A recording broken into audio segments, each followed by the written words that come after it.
تو کوئی دعا کرتا ہے تو اس کی دعا میرے حساب سے کمپلیٹ نہیں ہے جب تک آپ اپنی دعا میں اپنے والدین کو شامل نہ کر لیں.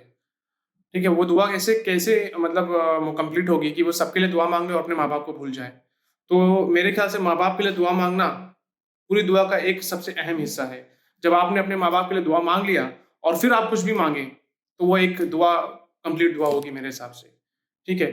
اللہ تعالیٰ نے بھی قرآن شریف میں فرمایا ہے کہ اپنے والدین کے لیے دعا مانگو.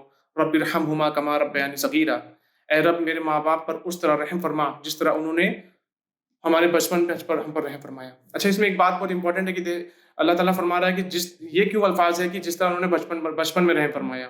کیونکہ آپ دیکھو جب بچہ پیدا ہوتا ہے تو جو لوگ والدین بنتے ہیں، ماں باپ بنتے ہیں، ان کے دل میں ایک بہت عجیب سی محبت پیدا ہو جاتی ہے. اس طرح کا رحم اور کرم پیدا ہو جاتا ہے اپنے بچے اپنے اولاد کے لیے کہ اولاد کی خوشی کے لیے وہ کچھ بھی کرنے کے تیار ہو جاتے ہیں.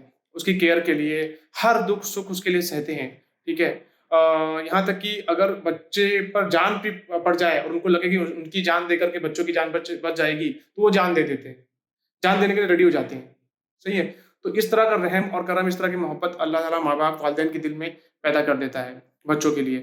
وہ ان کو اس سے غرض نہیں ہوتی ہے کہ میرا بچہ مجھے ریٹرن میں دے گا، مجھے بڑا ہو کے میرا خیال کرے گا کہ نہیں کرے گا. نہیں، وہ ایک نیچرل چیز ہے جو اللہ تعالیٰ کی طرف سے، اللہ تعالیٰ کی رحمت والی صفت اللہ تعالیٰ والدین کے دل میں ڈالتا ہے اور والدین اس رحم کے ذریعے تم پر رحم کرتے ہیں، تم پر کرم کرتے ہیں، تمہارا خیال کرتے ہیں. تو جب ہم بڑے ہوتے ہیں تو اللہ تعالیٰ فرما رہا ہے کہ سیم وے پہ تم دعا مانگو اپنے ماں باپ کے لیے کہ جس طرح میرے ماں باپ نے مجھ پر رحم فرمایا، اللہ پاک تو بھی ان پر اسی طرح رحم فرما.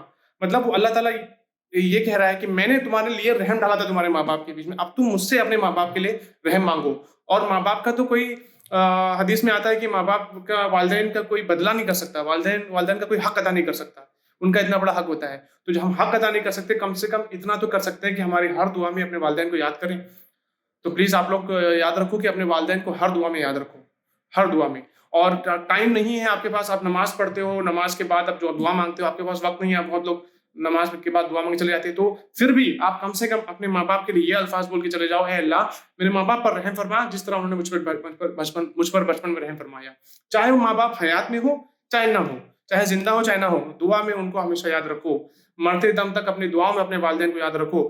تو میرے حساب سے اللہ تعالیٰ سے جب آپ اپنے ماں باپ کے لیے رحم مانگو گے تو رب تم پر بھی رحم کرے گا، کیونکہ تم اپنے ماں باپ کے لیے رحم مانگ رہے ہو تو اللہ تعالیٰ تم پر بھی رحم فرمائے گا.